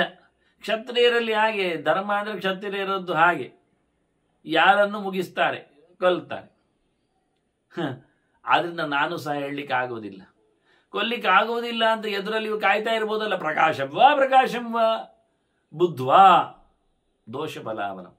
ಅವನು ಎದುರಲ್ಲೇ ಹೊಡಿಬಹುದು, ಹಿಂಬದಿಯಲ್ಲಿ ಹೊಡಿಬಹುದು. ಅವನು ತಿಳ್ಕೊಳ್ತಾನೆ ಹೇಗೆ ಹೊಡಿಲಿಕ್ಕೆ ಆಗ್ತದೆ ಅಂತ, ಹೇಗೆ ಸಿಕ್ಕಿ ಬೀಳ್ತಾನೆ ಅಂತ, ವೈರಿ ಎಲ್ಲಿ ಸಿಗ್ತಾನೆ ಅಂತ, ಅವನ ಬಲ ಏನು, ಅವನ ದೌರ್ಬಲ್ಯ ಏನು, ಅವನ ದೋಷ ಯಾವುದು, ಅವನ ಎಲ್ಲಿ ಹಿಡಿಬಹುದು ಅಂತ ಇದನ್ನೆಲ್ಲ ಚೆನ್ನಾಗಿ ತಿಳ್ಕೊಂಡು ಕ್ಷತ್ರಿಯನಾದವ. ನೀನು ಕ್ಷತ್ರಿಯ. ಮೊದಲೇ ಹೇಳಿತ್ತು ಪೂಜನಿ, ಕ್ಷತ್ರಿಯರಲ್ಲಿ ಮೈತ್ರಿ ಎನ್ನುವುದು ಚೆನ್ನಾಗಿಲ್ಲ, ಅವರನ್ನು ನಂಬಬಾರದು ಹೇಳಿಕೊಂಡಿತ್ತು. ಆದ್ರಿಂದ ಮತ್ತೆ ಮನೆ ಹೇಳ್ತೇವೆ, ಕ್ಷತ್ರಿಯ ಯಾವತ್ತೂ ಸಹ ಎಂಥವರನ್ನು ಸಹ ಉಪಕಾರ ಮಾಡಿದವನನ್ನು ಸಹ ನಾನು ಹಣ್ಣು ಕೊಟ್ಟಿದ್ದೇನೆ, ಅದರ ಮಗುವಿಗೆ ಪುಷ್ಟಿಯನ್ನು ತಂದಿದ್ದೇನೆ ಅಂತ ಎನ್ನತಕ್ಕಂಥ ಲೆಕ್ಕಾಚಾರವೇ ಇಲ್ಲದೆ ಕೊಲ್ಲಬಹುದು ಕ್ಷತ್ರಿಯ. ಆದ್ರಿಂದ ಕೃತಪಾಪಸ್ಯ ವಿಶ್ವಾಸ ಏನು ಹೇಳುವ ಒಂದು ಲೆಕ್ಕದಲ್ಲಿ, ಇಲ್ಲಿ ವಿಶ್ವಾಸ ಅಂದರೆ ವಿಗತ ಶ್ವಾಸ ಅಂತ ಅರ್ಥ. ಅವನಲ್ಲಿ ಪ್ರೀತಿ ಇಲ್ಲ ಅಂತ. ಕೃತ ಪಾಪಸ್ಯ, ತಪ್ಪು ಮಾಡಿದವನ ಮೇಲೆ ಯಾವುದೇ ರೀತಿಯಲ್ಲಿ ಆಸ್ಥೆಯನ್ನು ಪ್ರೀತಿಯನ್ನು ಮಾಡಲಿಕ್ಕಿಲ್ಲ ಅಂತದೆ. ಏನವನು ವಿಶೇಷವಾಗಿ ನೋಡಿಕೊಳ್ಳಿಕ್ಕೆ ಹೋದರೆ ಅವನು ಸುಹೃದ್ಯಪಿ. ಕೃತಪಾಪಸ್ಯ ವಿಶ್ವಾಸ ಕಾರ್ಯ ಇಹ ಕಾರ್ಯಸ್ತ್ವಿಹ ಸುಹೃದ್ಯಪಿ. ಅವನು ಒಳ್ಳೆ ನಮ್ಮ ಮಿತ್ರನಾಗಿದ್ದರೂ ಅವನಲ್ಲಿ ನಾವು ವಿಶ್ವಾಸವನ್ನು ಮಾಡಲಿಕ್ಕಿಲ್ಲ. ಶ್ವಾಸ ಅಂದರೆ ಆಶ್ವಾಸ, ಪ್ರೀತಿ. ಅದು ಅಂದರೆ ಇಲ್ಲ, ವಿರುದ್ಧವಾದ ನಂಬಿಕೆ. ಅಂದರೆ ಅವನನ್ನು ಇಟ್ಟು ದೂರದಲ್ಲಿಡಬೇಕು, ಒಪ್ಪಿಕೊಳ್ಳಿಕ್ಕಿಲ್ಲ ಅಂತ ಹೇಳ್ತದೆ. ಯಾಕೆ ಅನ್ಯಾಯ ಮಾಡಿದ್ದಾನವ ಅಂತ. ಯಾವಾಗ ನೋಡಿದರೂ ಅವನೇನಾದರೂ ಮಾಡಲಿಕ್ಕೆ ಸಾಕು ಒಂದು ದೃಷ್ಟಿಯಿಂದ. ಅದು ಹೇಗೆ ಕೇಳಿದರೆ, ಗೂಢೋಗ್ನಿ ಇವ ದಾರುಷು, ಮರದಲ್ಲಿ ಗುಟ್ಟಾಗಿರ್ತದೆ ಬೆಂಕಿ, ಎಲ್ಲ ಮರದಲ್ಲಿ ಒಳಗೆ ತಿಕ್ಕಿದಾಗೆ ಬೆಂಕಿ ಬರ್ತದೆ ಅಂತ ಘರ್ಷಣೆಯಲ್ಲಿ. ಆದರೆ ಇದ್ದ ಬೆಂಕಿ ಒಳಗೆ ಸುಮ್ಮನೆ ಇರ್ತದೆ. ಅದರ ಅವಕಾಶ ಬಂದ ಘರ್ಷಣೆ ಆದಾಗ ಬೆಂಕಿ ಹುಟ್ಟಿ ಇಡಿಯ ಅದನ್ನೆಲ್ಲ ಸಂಹಾರ ಮಾಡ್ತದೆ.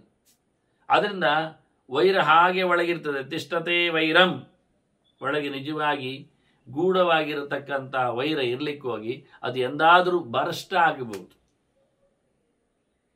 ಬಹಳಷ್ಟು ಜೋರಾದ ಮರಗಳ ತಿಕ್ಕಾಟದಲ್ಲಿ ಅಲ್ಲೇ ಹುಟ್ಟಿದ ಬೆಂಕಿ ಅದನ್ನೆಲ್ಲ ಕಬಳಿಸುವಂತೆ. ಇದನ್ನೆಲ್ಲ ಏನು ಮಾಡಿದ್ರು ನಿಲ್ಲಿಸ್ಲಿಕ್ಕೆ ಆಗುವುದಿಲ್ಲ ಹೇಳ್ತದೆ.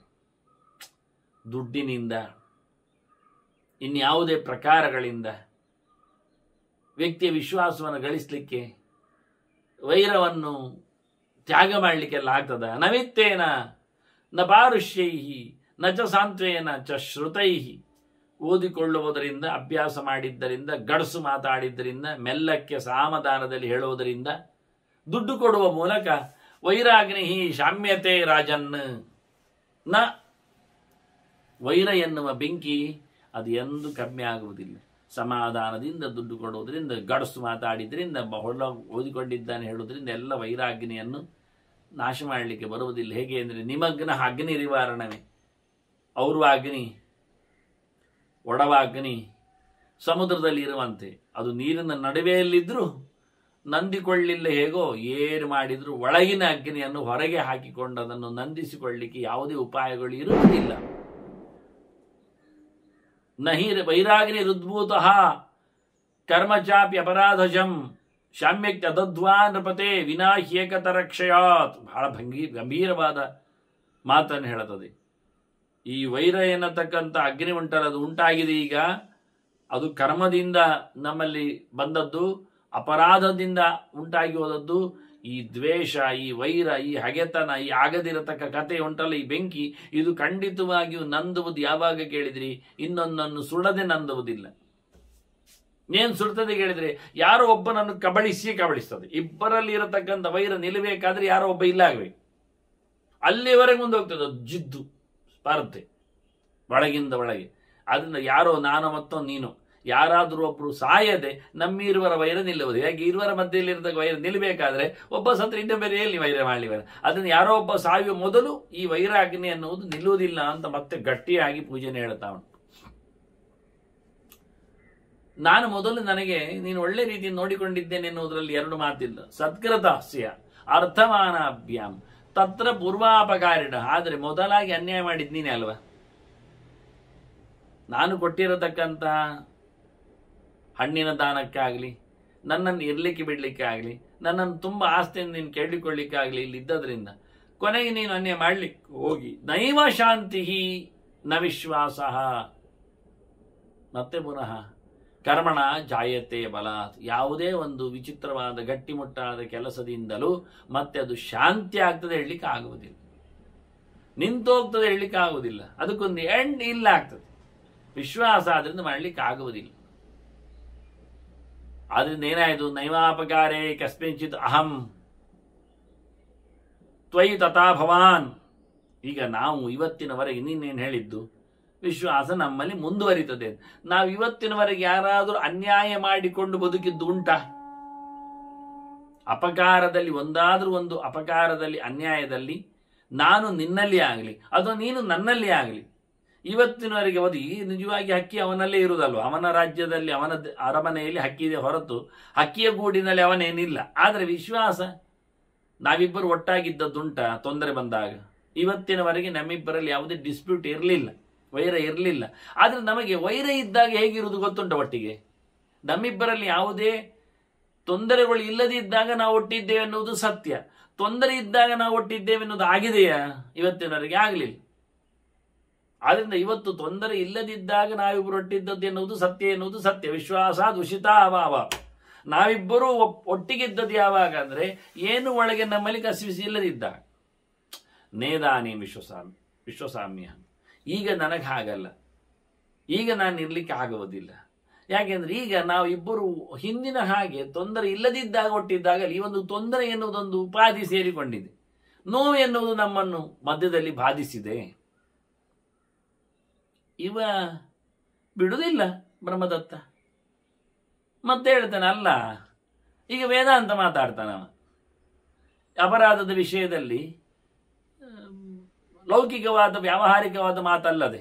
ಅಲ್ಲ, ಈಗ ಯಾರು ಸತ್ತದ್ದು, ಯಾರು ಹೊಡೆದದ್ದು, ಎಲ್ಲಿ ಉಪಟಳ ಆದದ್ದು, ಅದಕ್ಕೊಂದು ಟೈಮ್ ಅಂತ ಉಂಟು.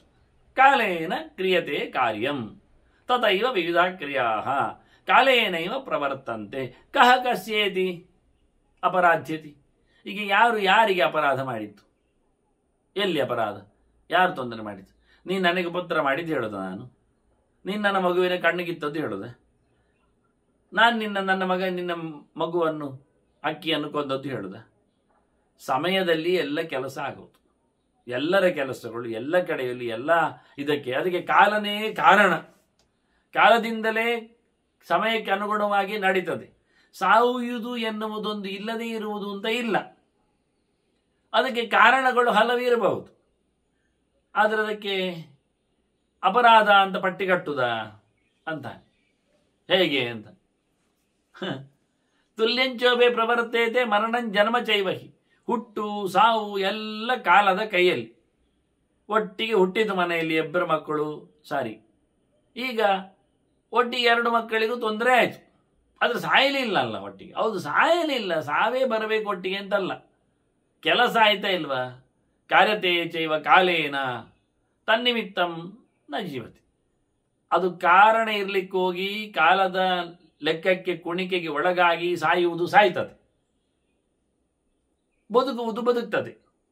ಇದೊಂದು ಸಮಯದಲ್ಲಿ ನಿನ್ನ ಮಗು ಸತ್ತಿತು, ನನ್ನ ಬದುಕಿತು.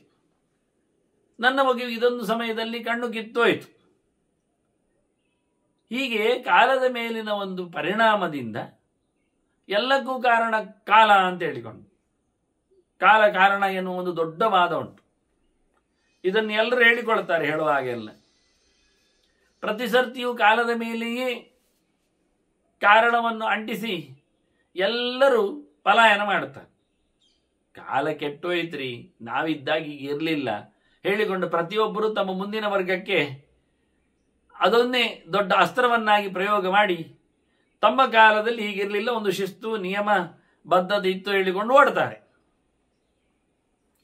ಯಾವ ಕಾಲದಲ್ಲಿಯೂ ಬಹಳಷ್ಟು ಬದಲಾವಣೆಗಳು ಸಂಭವಿಸ್ತಾನೇ ಇರುತ್ತವೆ.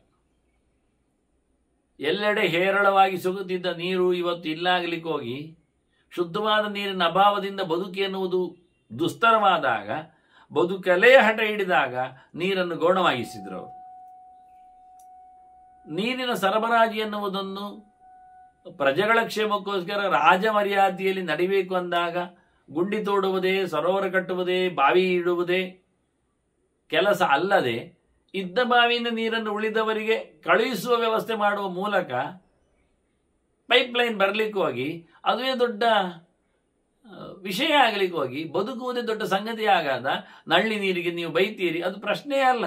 ಹೇಗೆ ಕಾಲ ಹೀಗೆ ಕಾಲಕ್ಕೆ ಸರಿಯಾಗಿ. ಇನ್ನು ಗದ್ದೆಯೂ ಹಾಗೆ. ವಿದೇಶಗಳಲ್ಲಿ ಒಂದೇ ಕಡೆ ದೊಡ್ಡ ಮಟ್ಟಿನಲ್ಲಿ ರೈತರ ಸಮಾವೇಶ, ಗದ್ದೆಯ ತೋಟದ ಕೃಷಿಯ ಕತೆ. ಹಾಗಾಗಿ ಊರಿಗೆ ಎಲ್ಲ ಅವರೇ ಎಲ್ಲ ದವಸ ಧಾನ್ಯಗಳನ್ನು ಕಳುಹಿಸಿಕೊಡ್ಬೇಕು. ಇನ್ನು ಕಳಿಸಿಕೊಟ್ಟ ಬಳಿಕ ಆಗುವ ಬಗೆಗಿಂತ ಅವರೇ ತಯಾರು ಮಾಡಿಕೊಟ್ಟು ಕಳಿಸಿದ್ರೆ. ಇವತ್ತು ಸ್ಪೀಡ್ ಯುಗ ಆಗಿದೆ. ಹಿಂದೆಲ್ಲ ಅಕ್ಕಿ ಬರಬೇಕು 1 ತಿಂಗಳ ಮೊದಲು, ಭತ್ತ ಬರಬೇಕು 1 ತಿಂಗಳ ಮೊದಲು, ಮತ್ತೆ ಅದನ್ನು ಅಕ್ಕಿ ಮಾಡಲಿಕ್ಕುಂಟು, ಮತ್ತೆ ಅದನ್ನು ಊಟ ಮಾಡಲಿಕ್ಕಿತ್ತು. 1 ವರ್ಷ ಆಗ್ತಿತ್ತು. ವರ್ಷದವರೆಗೆ ಅಕ್ಕಿ ಹಾಳಾಗ್ತಾ ಇರಲಿಲ್ಲ, ಚೆನ್ನಾಗಿತ್ತು. ಈಗ ಏನಾಗಿದೆ ಅಂದರೆ ವಾಹನದ ಸೌಕರ್ಯಗಳು, ಸರಬರಾಜಿನ ಕ್ರಮಗಳು, ಟ್ರಾನ್ಸ್ಪೋರ್ಟೇಷನ್ ಎಲ್ಲ ಭಯಂಕರ ಸ್ಪೀಡ್ ಆಗಲಿಕ್ಕೆ ಹೋಗಿ ಹಿಂದೆಲ್ಲ ಯಾಕೆ ಅಕ್ಕಿ ಕಳಿಸ್ತಿದ್ರು, ಯಾಕೆ ಭತ್ತ ಬರುತ್ತಿತ್ತು, ಹೋಗ್ಬೇಕು ಹೊತ್ಕೊಂಡು ಹೋಗ್ಬೇಕು, ಗಾಡಿಯೆಲ್ಲ ಹೋಗ್ಬೇಕು, ಎತ್ತಿನ ಗಾಡಿಯೆಲ್ಲ. ಈಗ ಹಾಗೆಲ್ಲ ಇಲ್ಲ. ಈಗೇನಾಗ್ತದೆ, ಅವರ ಮನೆ ಮೇಲೆಯೇ ಅವರ ಕೊರಿಯರ್ ಇದ್ದ ಹಾಗೆ ಊಟವೇ ತಂದು ಕೊಡ್ತಾರೆ ಅವರ ತಟ್ಟೆಗೆ. ಈಗ ನೀವು ಇಷ್ಟೆಲ್ಲ ಕಷ್ಟ ಎಲ್ಲ ಯಾಕೆ ಬಿಡ್ತೀರಿ ಹೇಳಿಕೊಂಡು ಅಡುಗೆಯ ವ್ಯವಸ್ಥೆಯನ್ನು ಅವರೇ ಮಾಡಿಬಿಡ್ತಾರೆ. ಇನ್ನು ನೀವು ಹೇಳಿದ್ರೆ ಆಯ್ತು. ಹಾಗಾಗಿ ಒಂದು ದೊಡ್ಡ ಊರಿನಲ್ಲಿ ಎಲ್ಲರಿಗೋಸ್ಕರ ಒಂದೇ ಕಡೆಯಲ್ಲೆಲ್ಲ ಒಟ್ಟಾಗ್ತದೆ, ಏನೆಲ್ಲ ಬೇಕು ಅಂತ ನೀವು ಹೇಳಿಕೊಳ್ತೀರಾ. ಆವತ್ತಾವತ್ತು ಬೆಳಿಗ್ಗೆ ನೀವು ತಿಳಿಸಬಹುದು. ಇವತ್ತು ಫೋನ್ ಇದೆ, ತಂದುಕೊಡ್ಲಿಕ್ಕೂ ಬೇಕಾದಷ್ಟು ಅವಕಾಶ ಇದೆ. ಇನ್ನು ಮುಂದುವರೆದ ವ್ಯವಸ್ಥೆ ಹೇಗೆ ಅಂತ ಅನ್ನ ತಯಾರಿಸುವುದೇ ಒಂದು ವೃತ್ತಿ ಆಗಿದೆ. ನೀವು ಅದನ್ನು ಹೇಗೆ ಎಲ್ಲ ಹೇಳ್ತೀರಿ? ಒಂದು ಕಡೆಯಲ್ಲಿ ಬಾವಿ ಇದ್ದಾಗ ಅಲ್ಲಿಗೆ ಹೋಗಿ ಸ್ನಾನ ಮಾಡಿ ಬರುವುದಕ್ಕಿಂತ ಮನೆಗೆ ನೀರು ಕಳಿಸುವ ವ್ಯವಸ್ಥೆ ನಾವು ಮಾಡಿದಾಗ ಒಂದು ಕಡೆಯಲ್ಲಿ ನೀವೀಗ ಆಹಾರವನ್ನು ಕಳಿಸುವುದಕ್ಕಿಂತ ನಾವೇ ಒಂದು ಕಡೆಯಲ್ಲಿ ತಯಾರು ಮಾಡಿ ನಿಮಗೆ ಉಣಿಸ್ತೇವೆ ಹೇಳಿಬಿಟ್ರೆ ಹೇಗೆ? ನೀವು ಊಟಕ್ಕೆ ಬರಬೇಕಾಗಿಲ್ಲ, ನಿಮ್ಮ ಮನೆಗೆ ಊಟ ಹಾಕ್ತೇವೆ. ಮುಂದುವರಿದಿದ್ದೇವೆ ನಾವು. ಆಫೀಸಿಗೆ ಬುತ್ತಿ ಹೊತ್ಕೊಂಡು ಹೋಗುದು ಒಂದು ಸೈಕಲಲ್ಲಿ 50-30 ಬುತ್ತಿ ಹೋಗುದು ಮೊನ್ನೆವರೆಗಿತ್ತು. ಈಗ ಇಲ್ಲ, ಈಗ ಡೆಲಿವರಿ ಬಾಯ್ ಇದ್ದಾನೆ, ಫುಡ್ ಡೆಲಿವರಿ ಶುರುವಾಗಿದೆ. ಇದೀಗ ಇನ್ನು ನಾಳೆ ಇನ್ನು ಮುಂದೆ ಹೋಗ್ಬೋದು. ಬೀಜಿಯಲ್ಲಿ ಈಗ ಸತ್ತಿದ್ದು ಫುಡ್ ಡೆಲಿವರಿಯೇ ಬರ್ತದೆ. ಈಗ ನೀವು ಇದ್ದಲ್ಲೇ ನಿಮಗೆ ಮನೆ ಬಾಗಿಲಿಗೆ ತಂದು ಊಟ ಕೊಡುತ್ತೇವೆ, ನೀವು ಊಟಕ್ಕಾಗಿ ಮನೆಗೆ ಬರಬೇಕಾಗಿಲ್ಲ. ಈಗ ಅಂದ್ರೆ ಈ ಬದಲಾವಣೆ ಕಾಲಲ್ಲಿ ಆಗುವುದರಿಂದ ನಾವು ಧರ್ಮವನ್ನು ಬದಲಾಯಿಸಿಕೊಳ್ಳುತ್ತೇವೆ ಅಂತ ಇದನ್ನೆಲ್ಲ ಇದರದ್ದು ಬ್ರಹ್ಮದತ್ತನದ್ದು. ಹೀಗಾಗಿ ಒಂದು ವೇದಾಂತದಲ್ಲಿ ನಾವು ಬಹಳಷ್ಟು ಕಾಲಕ್ಕೆ ಎಲ್ಲ ಕಲೆಯನ್ನು ಹಚ್ಚಿಬಿಟ್ಟು ನಾವು ಪ್ಯೂರ್ ಆಗಲಿಕ್ಕೆ, ಶುದ್ಧರಾಗಲಿಕ್ಕೆ ಓಡುತ್ತೇವೆ ನಾವು. ಇದೀಗದ ಸಮಯ, ಈಗ ಈಗ ದೇಶ ಸಣ್ಣದಾಗಲಿಲ್ಲ, ಅಂಗೈಯೊಳಗೆ ದೇಶ ಸಿಕ್ಕಿದ್ರಿಂದ ನಾವು ಇವತ್ತು ಎಲ್ಲಿ ಬೇಕಾದ್ರಲ್ಲಿ ಕೂಡಲೇ ಇಳಿಬಹುದು, ಹೊರಟು ಬರಬಹುದು. ಆದ್ರಿಂದ ವಸುದೈವ ಕುಟುಂಬಕಂ ಎನ್ನುವುದು ದೊಡ್ಡ ಪಾಲಿಸಿ ನಮ್ಮದು ಹೇಳಿ ನಾವು ವಿಶ್ವಪರ್ಯಟನೆಯಲ್ಲಿದ್ದೇವೆ ಹೇಳಿಕೊಂಡು ನಾವು ನಮ್ಮ ವ್ಯಾಪ್ತಿಯನ್ನು ಧರ್ಮಾತೀತವನ್ನಾಗಿಸಿ ಜಾತ್ಯತೀತ ಮಾಡಿದ್ದೇವೆ ನಾವು. ಹಾಗಾಗಿ ನಾವು ಬುದ್ಧತೀತರೂ ಆಗ್ತಾ ಇದ್ದೇವೆ. ಇವಾಗ ಇದನ್ನು ಮಾಡಲಿಕ್ಕೆ ಬರ್ತದೆ ಅಂತ ಬಹಳ ಚೆನ್ನಾಗಿ ಕಾಲದ ಮೇಲೆ ಕೈವರೆಸಿ ರಾಜ ಮಾತಾಡ್ತಾನೆ. ಆದ್ರಿಂದ ಕೆಲವರು ಏನಾಗ್ತಾರೆ, ವದ್ಯಂತೆ ಯುಗವತ್ ಕೇಚಿತ್ ಏಕೈಕಂ ಚಾಪರೇ ತತ. ಸಾವು ನೋವುಗಳು ಎಲ್ಲ ಒಟ್ಟಿಗೆ ಬರುವುದು ಉಂಟು, ಇಲ್ಲ ಅಲ್ಲ. ಕೆಲವೇ ಪ್ರಪ್ರತ್ಯೇಕ ಸಾಯುವುದು ಉಂಟು. ಈಗ ಕಾಲ ಸಾಯುವ ಕಾಲ ಹೇಳಿಕೊಂಡು ನಿನ್ನ ಮಗು ಸತ್ತಿದ್ದು ಅಂತ ನಾನು ಕೂಗುವುದಲ್ಲ, ನನ್ನ ಮಗು ಸಾಯಲಿಲ್ವ ಅಂತ ನೀನು ಕೂಗಬಹುದು. ಅದಕ್ಕೋಸ್ಕರ ಕೆಲವೊಮ್ಮೆ ಒಟ್ಟಿಗೆ ಸಾಯ್ತಾರೆ. ಹುಟ್ಟಿದ್ದು ಒಟ್ಟಿಗೆ ಇಲ್ಲಿ ನನ್ನ ಮಗು ಮತ್ತು ನಿನ್ನ ಮಗು. ಈಗ ಸಾಯುವಾಗ ನನ್ನ ಮಗು ಬೇರೆ ನಿನ್ನ ಮಗು ಬೇರೆ ಸತ್ತಿತ್ತು, ಸಾಯ್ಬೋದು ಯಾವಾಗಲದು. ಅದು ಒಬ್ಬೊಬ್ಬರಿಗೆ ಬರತಕ್ಕಂಥ ಒಟ್ಟೊಟ್ಟಿಗೆ ಇರತಕ್ಕಂಥ ಸಾವು ನೋವುಗಳಿಗೆ, ಪ್ರತ್ಯೇಕವಾದ ಸಾವು ನೋವುಗಳಿಗೆ ಎಲ್ಲ ಕಾಲವೇ ಕಾರಣ. ಕಾಲೋ ದಹತಿ ಭೂತಾನಿ ಸಂಪ್ರಾಪ್ತ ಅಗ್ನಿರಿವೆಂಧನ. ಕಟ್ಟಿಗೆಯಲ್ಲಿ ಹಚ್ಚಿಕೊಂಡ ಬೆಂಕಿಗಾಗಿ ಕಟ್ಟಿಗೆ, ಆದರೆ ಕಟ್ಟಿಗೆಯೇ ಬೆಂಕಿಯಲ್ಲಿ ಉರಿದೋಗ್ತದೆ, ಹೇಗೋ ಹಾಗೆ. ಅದನ್ನು ಎಲ್ಲ ಜಗತ್ತು ಕಾಲದ ಜೊತೆಯಲ್ಲಿ ದಹಿಸಿ ಹೋಗ್ತದೆ, ಇಲ್ಲ ಆಗ್ತದೆ. ನಿನ್ನ ಮಗ ಮಾತ್ರ ಎಂತ ಸಾಯಿತು, ಸಾಯಲಿಕ್ಕೆ ಒಂದು ಜನ ಬೇಕಾಯ್ತು ಹೊರತು ಸಾಯುವ ಕಾಲದಲ್ಲಿ ಅದಕ್ಕೆ ಕಾಲವೇ ಕಾರಣ ಆಗಲಿ, ಸಾಯ್ತದೆ, ಏನು ಪ್ರಶ್ನೆ ಇಲ್ಲ ಹೇಳಿಕೊಂಡು ಬಹಳ ಚೆನ್ನಾಗಿ ವೇದಾಂತದ ನೆಲೆಯಲ್ಲಿ ತನ್ನ ತಪ್ಪನ್ನು ದೊಡ್ಡ ಮಟ್ಟಿನಲ್ಲಿ ತಪ್ಪೇ ಅಲ್ಲದಂತೆ, ತಪ್ಪಲ್ಲ ಅಂತ ರಾಜನಿ ಹೇಳುವ ಇರಾದೆ ಅಲ್ಲ, ಅದನ್ನು ಇರಿಸಿಕೊಳ್ಳಬೇಕು ಎನ್ನುವ ನೆಲೆಯಲ್ಲಿ ಅವನ ವಾದಗಳ ಚಮತ್ಕಾರಗಳು ಹಾಗಾದವು. ಕಾಲೋಹಿ ದುರತಿಕ್ರಮ ಅಂತ ಹೇಳಿಕೊಂಡಾಗೆ ಕೃಷ್ಣ ಗೀತೆಯಲ್ಲಿ ತಾನು ಹೇಳುವಾಗ ಅರ್ಜುನ ತಿಳಿಸಿಕೊಂಡಾಗ ಕಾಲೋಸ್ಮ್ಯಹಂ ಅಂತಾನೆ. ಕಾಲೋಸ್ಮ್ಯ ಲೋಕಕ್ಷಯಕೃತ್ ಪ್ರವೃದ್ಧ ಅಂತ, ನಾನು ಕಾಲನಿದ್ದೇನೆ, ಮಹಾಕಾಲನಿದ್ದೇನೆ, ಸಂಹಾರ ಕಾಲನಿದ್ದೇನೆ ಅಂತ. ಹಾಗಾಗಿ ಸಂಹಾರ ಕಾಲದಲ್ಲಿ ಎಲ್ಲರೂ ಸಂಹಾರ ಆಗುವುದರಿಂದ ಯಾರ ಬಗ್ಗೆ ಯಾರನ್ನು ಸಹ ನೀನು ದೋಷಿಯನ್ನಾಗಿಸಿ ವೈರಿಯನ್ನಾಗಿಸಿ ಅದನ್ನು ಹಗೆತನ ಅಂತ ಹೇಳ್ತಾ ಅದೊಂದು ತಪ್ಪು ಕಲೆ ಅಂತ ಹೇಳಲಿಕ್ಕೆ ಬರುವುದೇ ಇಲ್ಲ. ಎಂಥ ಸಮಯದಲ್ಲಾದರೂ ನಿನ್ನ ಮಗು ಸಾಯಲೇಬೇಕು, ಯಾರಿಂದಾದರೂ ಸಾಯ್ತದೆ ಅಂದಾಗ ಅದು ಕಾಲಕ್ಕೆ ಡಿಪೆಂಡ್ಸ್. ಆದ್ದರಿಂದ ಆ ಕಾಲ ಏನು ಮಾಡಿದೆ, ನನ್ನ ಮಗುವಿನಿಂದ ಸಾವು ಅಂತ ಮಾಡಿಕೊಂಡಿದೆ. ಹಾಗಾಗಿ ನಾನು ಕಾರಣ ಅಲ್ಲ, ನನ್ನ ಮಗು ಕಾರಣ ಅಲ್ಲ, ನಿನ್ನ ಮಗು ಕಾರಣ ಅಲ್ಲ, ನೀನು ಕಾರಣ ಅಲ್ಲ ಅಂತ ಹೇಳಿಕೊಂಡು ಸಾವು ನೋವುಗಳಿಗೆಲ್ಲ ಕಾಲನ ಮೇಲೆ ಒರೆಸಿ ಬಹಳ ಚೆನ್ನಾಗಿ ವೇದಾಂತದಿಂದ ಮತ್ತೆ ಪುನಃ ಪೂಜನೆಯನ್ನು ಕೂತ್ಕೋ, ಹೋಗಬೇಡ. ವಿಶ್ವಾಸಕ್ಕೆ ಇದು ಧಕ್ಕೆ ಅಲ್ಲದ ಸಂಗತಿಯಾಗಿದೆ. ಅದರಿಂದ ಕಾಲನ ಕತೆ ಅಂತ ಹೇಳುವ ಬಹಳ ಚಂದವಾದಂತಹ ಮಾತಿಗೆ ಈಗ ಪೂಜನೆಯ ಒರೆಸುವ ಬದಲಾಗಿದೆ. ಈಗ ಅದು ಅದೇಕೆಂದ್ರೆ ನಾವು ಮೊದಲೇ ಹೇಳಿದ್ದೆವು ಸರ್ವಧರ್ಮಜ್ಞರು ಅಂತ ಹೇಳಿಕೊಂಡು ಆ ಪೂತನಿಗೆ, ಇವಳಿಗೆ ಪೂಜನಿಗೆ, ಪೂತನಿ ಅಲ್ಲ ಪೂಜನಿಗೆ ಒಂದು ಮಧ್ಯದ ಒಂದು ಅಕ್ಷರ ನೋಡಿ ಜಂಪ್ ಆದರೆ ಚಕಾರಕ್ಕೂ ತಕಾರಕ್ಕೂ ಇದ್ರೆ ಈಗೆಲ್ಲ ಪಾಠಾಂತರಗಳಾಗುವ ಸಂಭವಗಳು, ಗಲಾಟೆಗಳು. ಪೂತನಿ ಪೂಜನಿ ನೋಡಿ, ಜಕಾರಕ್ಕೆ ಬರೆಯುವ ಲೆಕ್ಕಾಚಾರದಲ್ಲಿ ಯಾವುದೋ ಒಂದು ಸ್ಕ್ರಿಪ್ಟಿನಲ್ಲಿ ಕನ್ನಡದಲ್ಲಿ ಆದರೆ ಬಹಳಷ್ಟು ಡಿಫರೆನ್ಸ್ ಕಾಣ್ತದೆ, ಸಂಸ್ಕೃತದಲ್ಲಿ ಬಹಳಷ್ಟು ಡಿಫರೆನ್ಸ್ ಕಾಣ್ತದೆ ಸ್ವಲ್ಪ ಮಟ್ಟಿನಲ್ಲಿ. ತುಳುವಲ್ಲಿ ಉಂಟು, ಇಲ್ಲ ಅಂತಲ್ಲ ಅಕ್ಷರದಲ್ಲಿ. ಆದರೆ ತುಳುವಲ್ಲಿ ಎರಡು ಸಹ ಕೆಳಕ್ಕೆ ಬಗ್ಗಿಕೊಂಡು ಇರ್ಲಿಕ್ಕೆ ಹೋಗಿ ಜಂಪ್ ಆಗುವ ಸಾಧ್ಯತೆ ಇರ್ತದೆ ತುಳು ಸ್ಕ್ರಿಪ್ಟ್ಗಳು. ಹೀಗೆ ಅನೇಕ ಸ್ಕ್ರಿಪ್ಟ್ಗಳ ಜೊತೆ. ಆದರೆ ಇಂಗ್ಲೀಷಲ್ಲಿ ಒಂದೊಮ್ಮೆ ಇಂಗ್ಲಿಷ್ ಲೆಟರಲ್ಲಿ ಬರೆಯುವುದಾದ್ರೆ ಜೆ ಎ ಅಂತ ಬರೆದಾಗ ಟಿ ಎ ಅಂದಾಗ ಅದು ಜೆ ಎ ಪೂಜನಿ ಆಗ್ತದೆ, ಟಿ ಎ ಪೂತನಿ ಆಗ್ತದೆ. ಅದು ಟಿ ಎ ಮತ್ತು ಜೆ ಯಲ್ಲಿ ಟಿ ಮತ್ತು ಜೆ ಸ್ವಲ್ಪ ಸಿಮಿಲಾರಿಟಿ ಇದೆ. ಜೆಯನ್ನು ಬರೆಯುವಲ್ಲಿ ಒಂದೊಮ್ಮೆ ಬೆಂಡಾದ ಅದರ ಕೊಂಡಿ ನಿಮಗೆ ಕಾಣದೇ ಇದ್ದದ್ದು ಬಲಕ್ಕೆ ತಿರುಗಿದ ಎಡಕ್ಕೆ ತಿರುಗಿದ ಬಗ್ಗೆ ನಿಮಗೆ ಕಾಣದೇ ಇದ್ರೆ ಜೆ ಅದು ಖಾಲಿ ಟಿ ಆಗ್ತದೆ. ಆದರೆ ಟಿ ಮತ್ತು ಜೆಗೆ ಕ್ಯಾಪಿಟಲ್ ಲೆಟರಲ್ಲಿ, ಸ್ಮಾಲ್ ಲೆಟರಲ್ಲಿ ಅಲ್ಲ, ಕ್ಯಾಪಿಟಲ್ ಲೆಟರಲ್ಲಿ ಮಸ್ತು ಡಿಫರೆನ್ಸ್ ಕಾಣುವುದಿಲ್ಲ. ಆದ್ದರಿಂದ ಪಟಕ್ಕ ಓದಿಕೊಂಡು ಹೋಗುವವರೆಗೆ ಪೂಜನಿ ಪೂತನಿ ಆಗ್ಬೋದು. ತುಂಬ ಕಷ್ಟವಾದ ಕೆಲವು ಸಂಗತಿಗಳು ಹೇಳ್ತಾ ಬಂದಾಗಲೇ ಪೂಜನಿ ಹೇಳಿದ್ದು ಪೂತನಿ ಕೇಳಿದ ಹಾಗೆ ಏನು ಹೇಳುವ ಸ್ಪೆಲ್ ಔಟ್ ಮಾಡುವಾಗ ಉಚ್ಚಾರಣೆಯಲ್ಲಿ ಇರತಕ್ಕಂತಹ ಒಂದು ಪ್ರಯತ್ನದಲ್ಲಿ ಹಲ್ಲಿನ ಮತ್ತು ತುಟಿಯ ಮತ್ತು ಮೋರೆಯ ಪ್ರಯತ್ನದಲ್ಲಿ ಜ ಹೇಳುವಾಗ ಜಾಸುಗಳು ಸ್ವಲ್ಪ ಕೆಲಸ ಮಾಡಿದರೆ ತಾ ಹೇಳುವಾಗ ನಾಲಿಗೆ ಮತ್ತೆ ದಂತ್ಯ, ಅದು ದಂತ್ಯ ಅಂದರೆ ಹಲ್ಲುಗಳು ಕೆಲಸ ಮಾಡ್ತವೆ. ಆದರೆ ಹಲ್ಲಿನ ಕೆಲಸ ಮತ್ತು ಜಾದ ಕೆಲಸ ಹತ್ತಿರದ ಕೆಲಸ ಪೂಜ ಹೇಳುವಾಗ ಮತ್ತು ಪೂತ ಹೇಳುವಾಗ ಇದು ಜಂಪ್ ಆಗುವ ಸಾಧ್ಯತೆ ಇರ್ತದೆ. ಹೀಗೆ ಬಹಳ ಚೆಂದಾಗಿ ಈ ನಾಮಗಳ ಚಿಂತನೆಯಲ್ಲಿ ಹೇಗೆ ಪಕ್ಕನೆ ತಪ್ಪು ಎನ್ನುವುದು ಹೊರಿಸಲಿಕ್ಕೆ ಆಚೆ ಈಚೆ ಆಗ್ತದೋ ಹಾಗೆ ಕಾಲದ ಮೇಲೆ ಎಲ್ಲವನ್ನು ಹೊರಿಸುವ ಮೂಲಕ